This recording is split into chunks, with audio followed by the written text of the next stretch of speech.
Vale, damos comienzo entonces a la exposición que nos va a hacer Ana Joaquina Candeli, que nos va... Vale.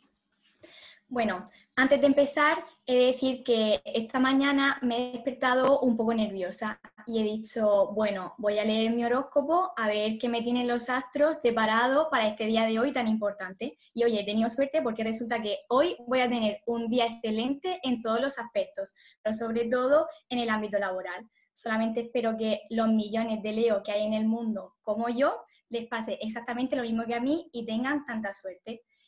Y dicho esto, con la venia del tribunal me dispongo a defender el trabajo de investigación titulado De ciencia a pseudociencia, 6 letras entre la vida y la muerte, tutorizado por Pedro Peinado Rocamora. La integración de la pseudociencia y las pseudoterapias en la imagen social de la ciencia está provocando múltiples desgracias por todo el mundo. Y es un hecho que puede que se pase por alto, pero que es real. Y cuando sus consecuencias llegan a afectar a la salud de las personas, es hora de actuar. Es ahí donde reside el interés del presente trabajo, surgido en los últimos años debido a los resultados obtenidos en la encuesta de percepción social de ciencia y tecnología realizada en los años 2016 y 2018. En ella se obtuvo una confianza bastante alta en pseudoterapias como son la homeopatía y el Reiki, además de un porcentaje bajo pero significativo de personas que confían nada o poco en las vacunas, aumentando estos datos en la misma realizada en el año 2016. E incluso más del 20% de personas creen que la acupuntura y la homeopatía son muy o bastante científicas. En base a estos datos se han llevado a cabo iniciativas como son el Plan para la Protección de la Salud frente a las pseudoterapias y su continuación, la campaña #Comprueba, llevadas a cabo por el Gobierno de España y cuyo objetivo es transmitir información veraz y accesible a la ciudadanía para que puedan tomar decisiones responsables en cuanto a la pseudoterapia, con el reciente y presente caso de la COVID-19, pues son nada menos que 429 los bulos encontrados por las organizaciones de Maldita Ciencia y Neutral desde el inicio de la pandemia hasta el día 23 de abril. Se plantea entonces, desde esta perspectiva y siempre desde el lado de la ciencia, el siguiente problema de investigación. ¿Cuáles son los peligros que supone la integración de la pseudociencia en la imagen social de la ciencia? Esta es la pregunta que ha motivado todas y cada una de las letras de esta investigación. Y a continuación se procederá a la introducción de los contenidos teóricos de los temas que van a tratarse. Y es que se dice que quien no conoce su historia está condenado a repetirla. Es que en el periodo en el que surge el hombre, la actividad terapéutica giraba en torno a la magia y al empirismo. Y hay ciertas sociedades en las que han permanecido, esas terapias, por decirlo así, irracionales. Es por eso que en ocasiones un buen conocimiento es la mejor defensa. Esas terapias que han perdurado son lo que hoy en día se conoce como terapias alternativas y complementarias a la ciencia oficial.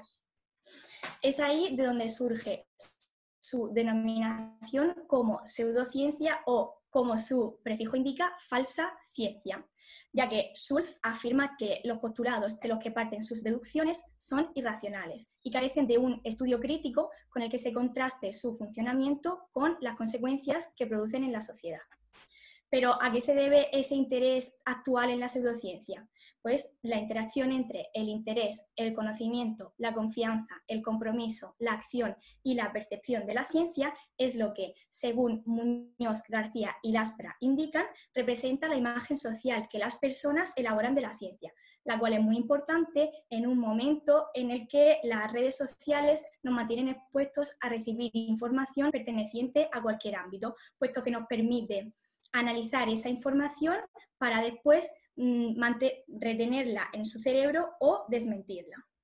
En el presente trabajo se profundizará en una de las partes que puede contribuir a dañar esa imagen social de la ciencia, que son las pseudociencias, y la forma en que se llevará a cabo se verá en la metodología. Concretamente, el presente estudio comenzó con el planteamiento de un objetivo general que englobara el tema y respondiera al problema de investigación, que fue analizar el impacto y las consecuencias que han tenido las pseudociencias en la imagen social de la ciencia. el cual fue desglosado posteriormente en 3 objetivos específicos en función de los subtemas que iban a tratarse.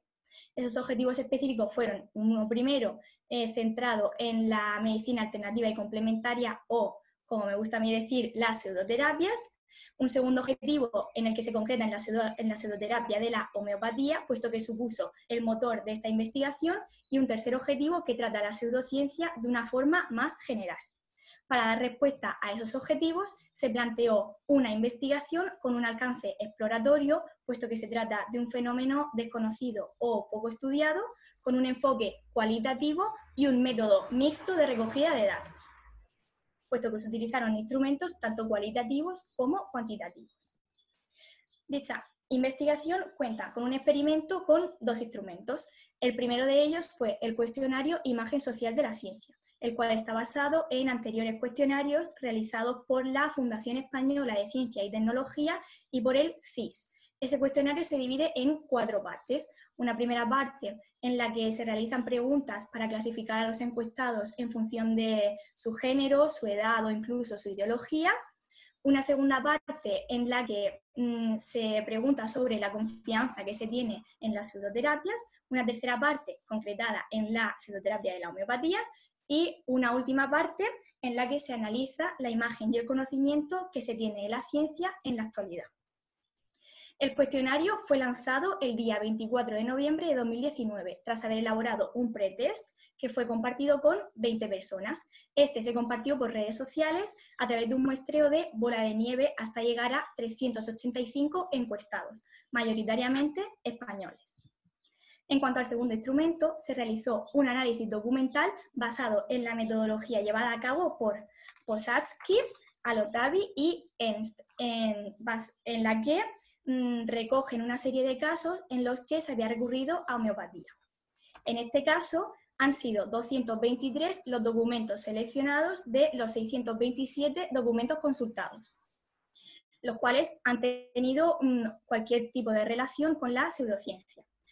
Estos se han recogido a través de una búsqueda diaria que comenzó en diciembre de 2019 y que se ha prolongado hasta el 13 de abril de 2020, momento en el que se da por finalizada el experimento de la investigación.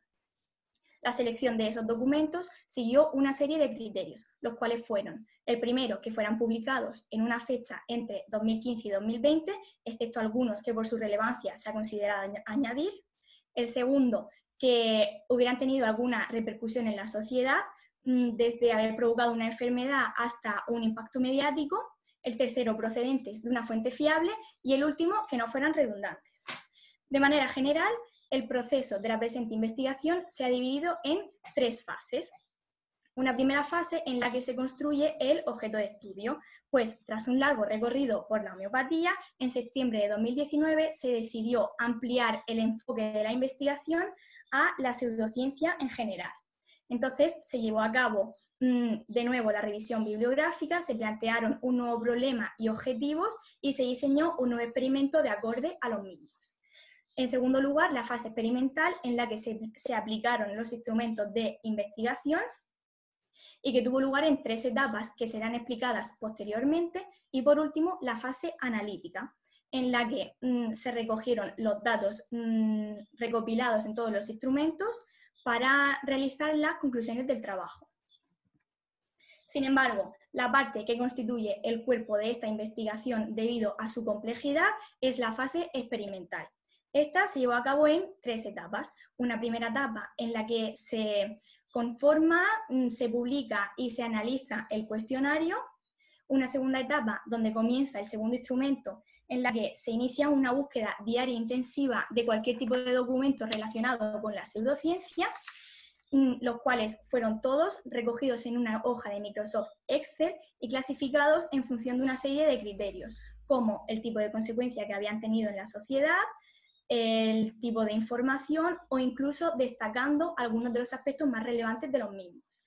Y por último, una tercera etapa, la cual es la más reciente, y es que en el último mes, entre marzo y abril de 2020, se decidió ampliar la recopilación de documentos debido a la situación que el planeta estaba viviendo por el COVID-19, con el objetivo de conocer el grado de propagación y la persuasión de la pseudociencia en un caso real. El mayor peligro de las pseudociencias es que crecen sin que la mayoría de personas sean conscientes de ello, y a continuación se procederá a destapar todo eso que esconden y como un primer paso para plantarles cara. Y esto se llevará a cabo por instrumentos. En primer lugar, pasando directamente al segundo bloque del primer instrumento, se incluyó una pregunta sobre la confianza y el uso de diversas terapias pseudocientíficas. En el primer grupo de esas terapias destaca, por ejemplo, por despertar mucha confianza, el yoga, que también puede que sea una de las más conocidas, lo que puede haber influido en las respuestas de los encuestados, puesto que tan solo un poco más de la mitad de los que depositan mucha confianza en ella la han utilizado alguna vez. Pasando al grupo 2, desciende de forma general la confianza depositada en estas terapias, aunque destacan la acupuntura, la homeopatía y las plantas medicinales, aunque el uso de estas terapias es un poco mayor que en el grupo anterior, pero destaca el mismo dato que antes. Además, es importante resaltar que en ambos grupos, alrededor del 30% de los encuestados depositan algo de confianza en esas terapias, lo que puede ser un rasgo de desconocimiento, puesto que no son capaces de establecer un juicio positivo o negativo de las mismas. En este bloque también se introdujo una pregunta sobre los motivos por los que se recurre a pseudoterapias, siendo el más respondido lo han oído porque se usa porque la gente lo oye de alguien cercano y cree en ellas sin ningún motivo concreto. Es decir, asociándolo a la falta de información, aunque también hay respuestas que hacen alusión a los beneficios de las mismas. Pasando al segundo bloque, que es el de la homeopatía, resulta bastante destacable que un tercio de los encuestados la haya utilizado alguna vez, lo que demuestra su relevancia, aunque también se percibe su controversia en la pregunta relacionada con la experiencia de los encuestados con la homeopatía, puesto que se observa un porcentaje similar de personas que han tenido una mala experiencia que de personas que la han tenido muy buena, cuando al tratarse de medicina no valen las medias tintas, sino que funciona o no. Por último, menos de la mitad de los encuestados se decantarían por un medicamento convencional a la hora de tratarse cualquier enfermedad, lo que resulta también un dato bastante destacable. Finalmente, constituyendo el cuarto bloque, se introdujo una gran pregunta en la que se ofrecían una serie de postulados pseudocientíficos ante los cuales los encuestados debían indicar cómo de acuerdo estaban con ellos. Empezando por el primer grupo, es obvio que resalta el porcentaje de personas que están muy poco o nada de acuerdo con esas afirmaciones. Sin embargo, al fijarse en el postulado, por ejemplo, los fenómenos paranormales existen, tan solo el 28% de encuestados no está nada de acuerdo. Y cualquier opinión distinta a esa supondría que no resulta tan sencillo afirmar la falsedad de esas afirmaciones y, por tanto, que generan cierto grado de duda. Por otra parte, al igual que en el grupo anterior, los postulados del segundo grupo destacan por no despertar ninguna o muy poca confianza. O sea, por no estar apenas de acuerdo con ellos. El que falta es los alimentos genéticamente modificados son perjudiciales, que, no sé, por algún fallo no aparecerá.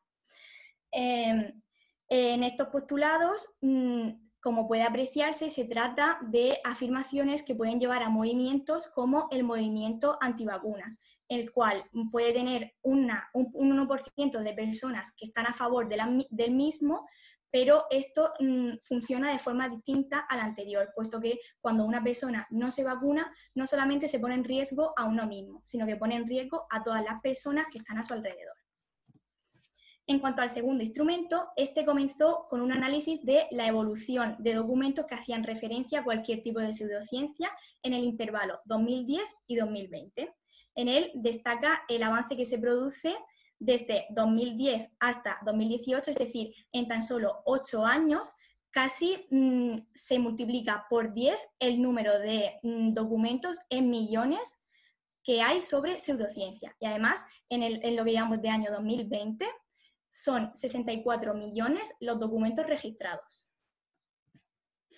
Entre los documentos seleccionados se estableció una clasificación en función del tipo de consecuencia que habían tenido en la sociedad, encontrando 37 casos con efectos adversos en pacientes, 101 documentos destinados a la divulgación pseudocientífica y 85 sobre el COVID-19. Sin embargo, el dato que más destaca es que son 9.102.867 las personas que, por confiar de forma excesiva en la pseudociencia, han salido perjudicadas. Concretando en esos casos en los que las personas han salido perjudicadas, podemos destacar, por ejemplo, la muerte de un niño en Italia al que sus padres trataron una otitis con homeopatía, lo que provocó que la infección se extendiera al cerebro. O, por otra parte, la muerte de 142.000 niños en Samoa por sarampión, una enfermedad que por lo general está erradicada, pero debido a movimientos como el antivacunas, pues ha vuelto a surgir. En cuanto a la divulgación, han sido numerosos los archivos que se han encontrado sobre muchas formas de pseudociencia, por ejemplo, con el terraplanismo, como la publicación de un vídeo cuyo título es 30 razones que demuestran que la Tierra es plana, que cuenta con casi 2 millones de visualizaciones. Además de muchos más sobre pseudoterapias, antivacunas o incluso negacionismo de la llegada del hombre a la Luna. Para acabar con el apartado de resultados, son 85 los archivos o bulos que se han encontrado en relación con la pseudociencia y el coronavirus. Esta etapa se trata de una etapa de vital importancia, puesto que en un estado en el que el estado de alarma es un estado normal, cualquier tipo de información resulta algo esperanzador. De modo que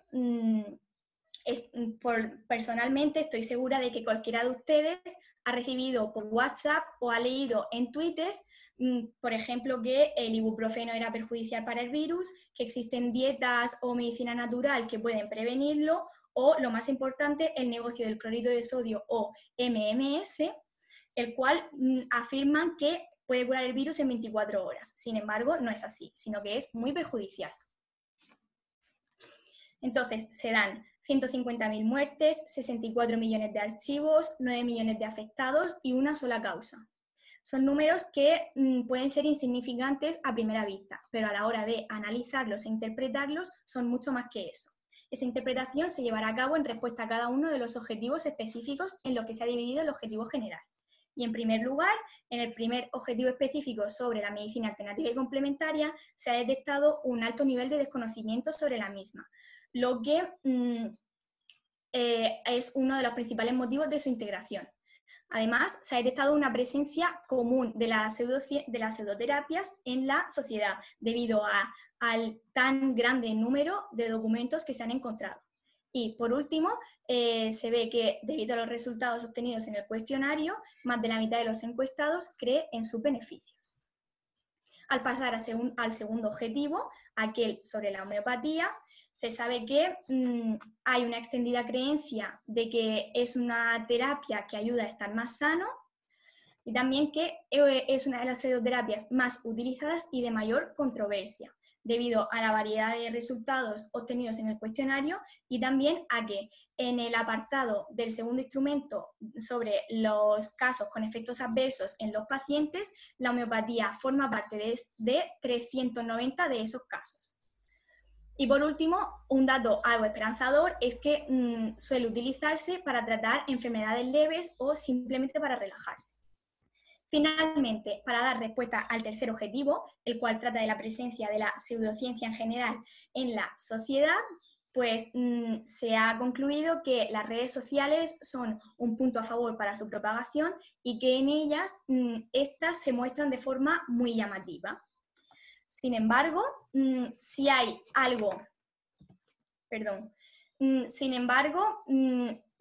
algo que puede resumir todo lo obtenido en esta investigación, es que es difícil distinguir entre lo que es ciencia y pseudociencia.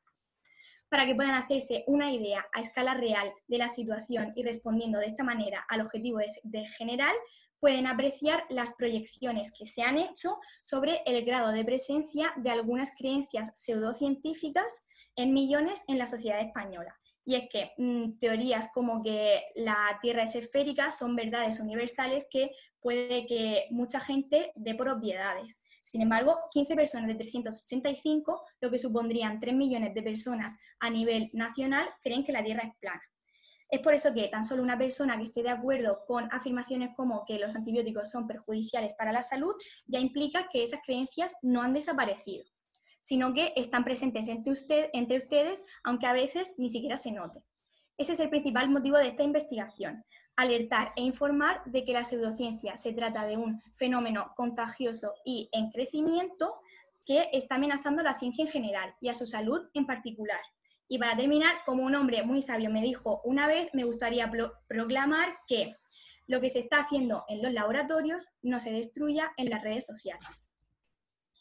Les dejo aquí algunas de las referencias más importantes a las que se ha recurrido y me gustaría agradecer en primer lugar al tutor de esta investigación, que ha sido Pedro Peinado, por detectar en mí lo que tenía para dar y apoyarme en todo momento con mis ilusiones. En segundo lugar, al Instituto Los Albares, a todos sus profesores y al director Francisco Zamorano por brindarnos esta oportunidad y abrirnos las puertas de la investigación.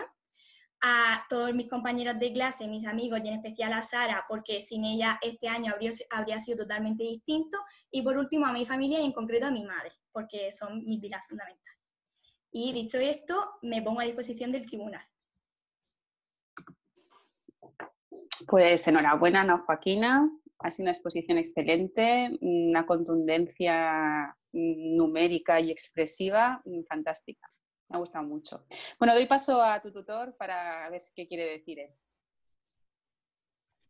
Bueno, muchas gracias. Ana, pues mi más sincera enhorabuena. Me gustaría desvelar ciertas intimidades de este proceso, empezando porque esta exposición estaba en 10 minutos por encima. Y con mucho esfuerzo, mucho sufrimiento y algunas lágrimas hemos llegado al tiempo casi justo. Lo segundo, me gustaría desvelar al tribunal que este periplo empezó con varios intentos fallidos de investigación, donde se consultaron hasta 3 laboratorios para hacer análisis homeopáticos, que los cuales fueron negativos en la universidad y en 2 hospitales no nos dejaron.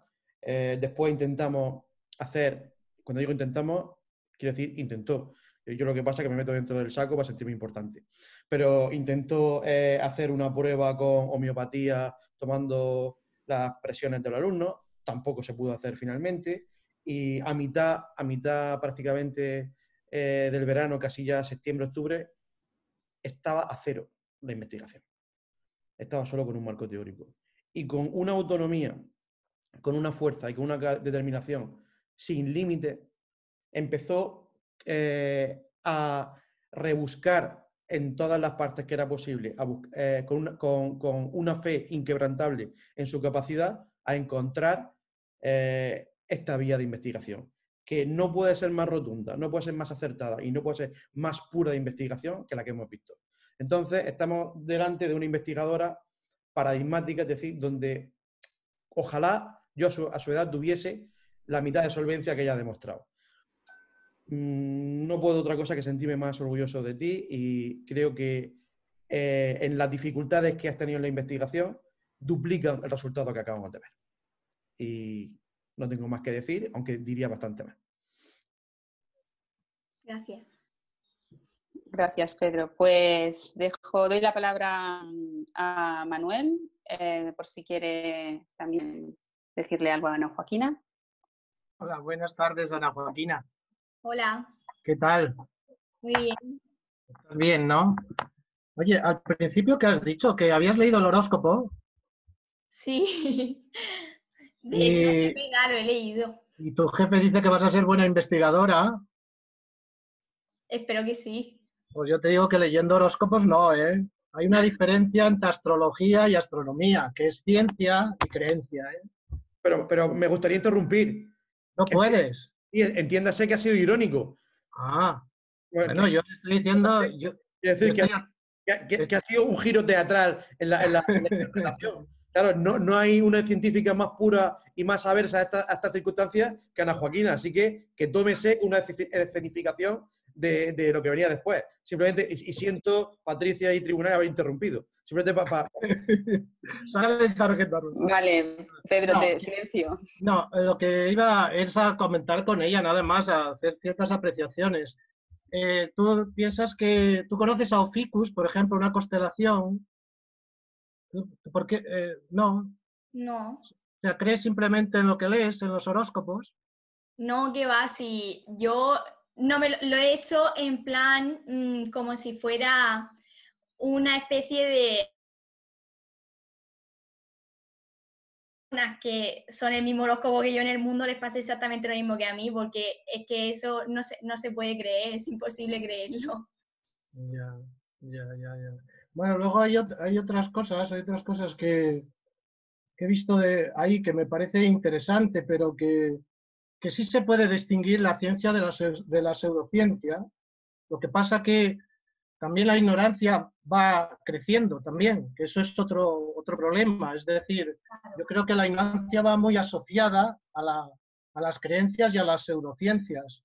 Claro, Y es todo una lo de que las no, principales conclusiones que he dicho, que la desinformación juega un papel clave, la falta de información juega un papel clave en la distinción entre ciencia y pseudociencia. claro que sí. Y se aprovechan de las redes sociales y de muchas más cosas que hoy se cree la gente. O sea que mil más enhorabuena por haber hecho un estudio tan exhaustivo, tan preciso, a tu lado, que es Pedro Peinado, ¿vale? Muchas gracias. Muy bien, pues doy paso entonces a Joaquín, como miembro del tribunal, para que pregunte a Ana Joaquina. La verdad es que me ha encantado esa forma de iniciar tu presentación con ese nivel de ironía que ha sido una intervención, para mí ha sido fantástica, ¿no? Qué manera de manejar la situación y atreverte a empezar de esa manera, como dando a entender lo que venía detrás, ¿no? Tengo que decir que me he leído tu trabajo varias veces, y cuando es varias veces no ha sido ni una ni dos. En la carpeta de archivos que Ana Joaquina ha compartido con los miembros del tribunal para que pudiéramos estudiar el trabajo que ella había realizado, aparece un análisis matemático de todas las encuestas que ha realizado, y es un análisis realmente serio. Es decir, ya quisieran muchos alumnos que realizan TFMs o TFGs haber realizado un análisis tan serio desde el punto de vista numérico. Yo que he buceado por esas hojas de trabajo, me ha sorprendido muchísimo, sobre todo, la clasificación que has hecho de todos esos documentos que has nombrado. Estuve un rato bastante largo en esa hoja de cálculo y me sorprendía muchísimo. Me parece excelente tu trabajo y no se ve realmente la cantidad de horas y horas y horas que has podido dedicar a esta investigación. Yo que en algún momento sí he tenido que hacer tratamiento de datos, conozco la cantidad de tiempo que necesita este análisis. Otra de las cosas que me sorprendió sobremanera, que hasta ahora no lo había visto, es que del test que estabas pasando, hiciste un pretest. Un pretest en el que de manera experimental a un grupo reducido, me lo he apuntado porque lo había leído en el trabajo, habías corregido las posibles deficiencias que las personas que habían participado en ese pretest habían hecho, y esa corrección te dio finalmente el último test, que habías pasado a 385 encuestados, si yo mal no he leído, que creo recordar que esa encuesta llegó hasta mí y yo creo que la contesté. Además, una encuesta muy larga y muy bien trabajada, por cierto. Simplemente una cosita. Hablando, por ejemplo, del ejemplo de la homeopatía, todavía sigue habiendo un grupo aproximadamente una tercera parte de personas que tú nombrabas en tus test, que siguen confiando en la homeopatía. Y será porque a lo mejor la homeopatía puede servir de algo. ¿Servirá de algo o no servirá de algo o será por otra cosa? ¿Tú qué piensas?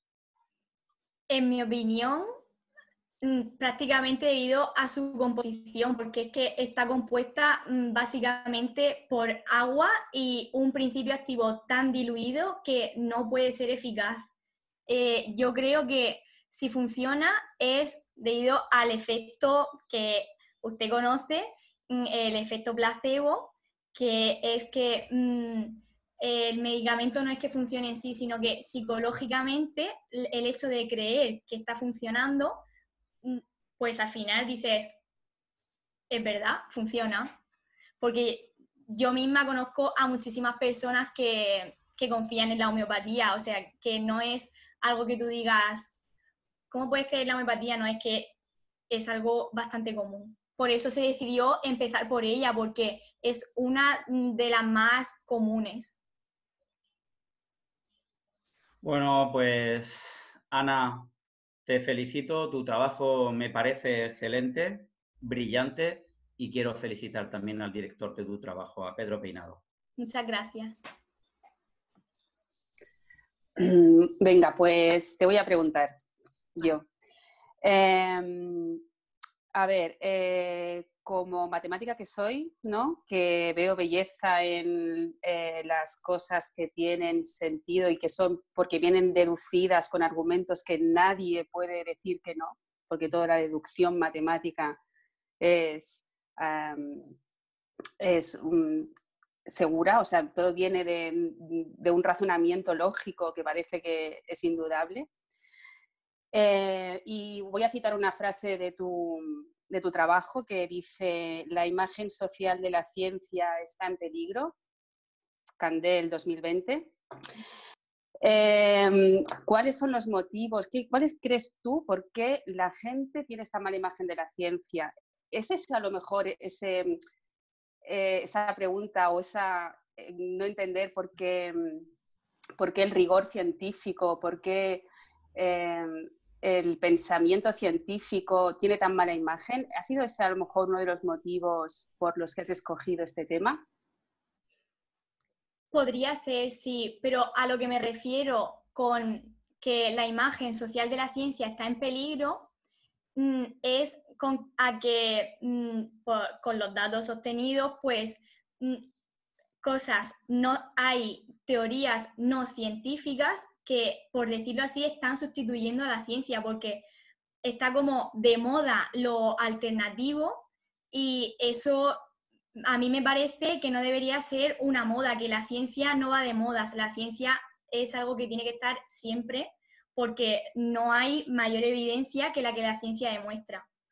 Y a eso es a lo que me refiero con que está en peligro, a que hay creencias que están, por decirlo así, invadiéndola. Muy bien, pues muchas gracias. ¿Quieres añadir algo más antes de acabar?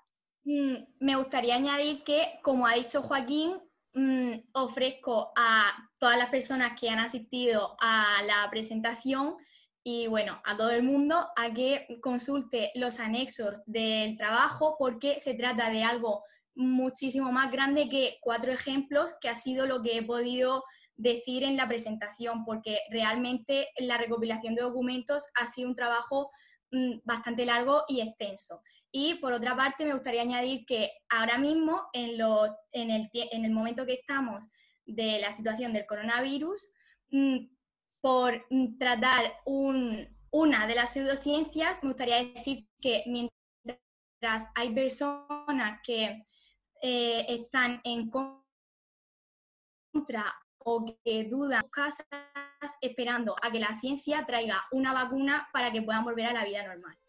Y eso es todo, y gracias de nuevo.